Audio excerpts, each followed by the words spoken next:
mag-drive na ako ngayon. May driver nasa kanan. Nagluloko. Hindi ako marunong mag-drive. Ayan, wala naman nobela ngayon. Ang driver seat. Wala, joke lang. Hindi ako marunong mag-drive din. Marunong lang ako mangulit, pero hindi ako marunong mag-drive. Punta kaming Aarhus. Ayun. Kamusta na kayo? Namimiss nyo ba ang aking beauty? Sana all my beauty. Ayun. Nalapit na ako sa nandito na nga pala ako sa Aarhus. Tignan nyo tignan nyo kung saan ako tumagal noon, kung saan yung buhay ko ay aray ko. Ano ba yan? Sorry. Yung buhay namin ay yung buhay ko pala, hindi buhay namin. Yung buhay ko ay magtrabaho, school, tapos gala. Tingnan nyo ang ganda. Ang ganda, ang ganda. Tayo nyo lang kung saan ako nag-walk. Ayun, nakikita nyo ba yan? Yan, aba. Dati yung una, ha? 7-Eleven. Ay, may 7-Eleven social. Tingnan mo may 7-Eleven. Tingnan. Social. May 7-Eleven lang social na. Ayan, diba? Astig. May 7-Eleven na sila. Yung dating, alam mo yun, Uno station. Ano yan? Gasoline station.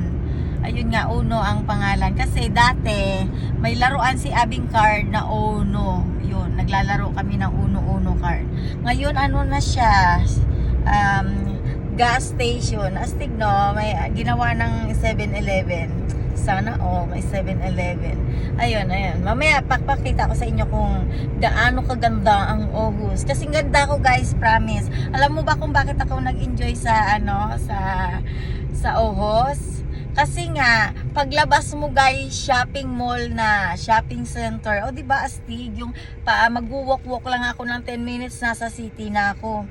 Pero ngayon naman, ganun pa rin yung bahay namin. Kunting walk lang, nasa city din ako. Yun lang, huwag kang mag-expect ng big city. Kasi nga, small town.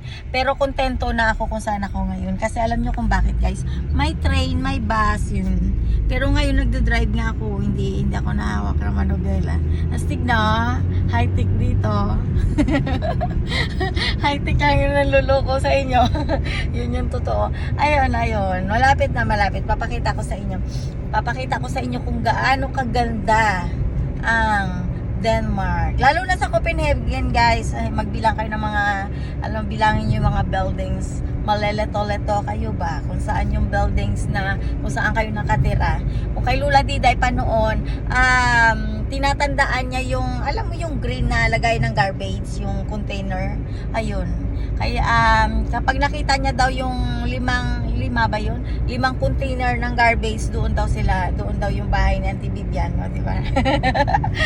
Ang galing ni Lula Diday. Pero nakarating siya ng London, matanda na siya. Ito, dito. Ayan guys, ayan.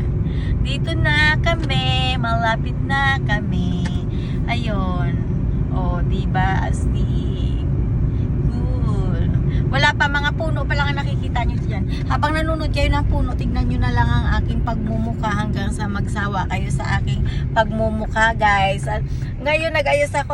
Medyo maganda-ganda ako ngayon. Tingnan nyo. Wala pa yung foundation. Ano lang yan, makeup lang. Diba? Rosy cheek ako ngayon dahil sa makeup. Yun lang, guys. Puputulin ko na mamaya, papakita ko sa inyo kasi syempre kailangan kong bitinin kayo sa aking video. Wait to the next video. Okay, bye-bye!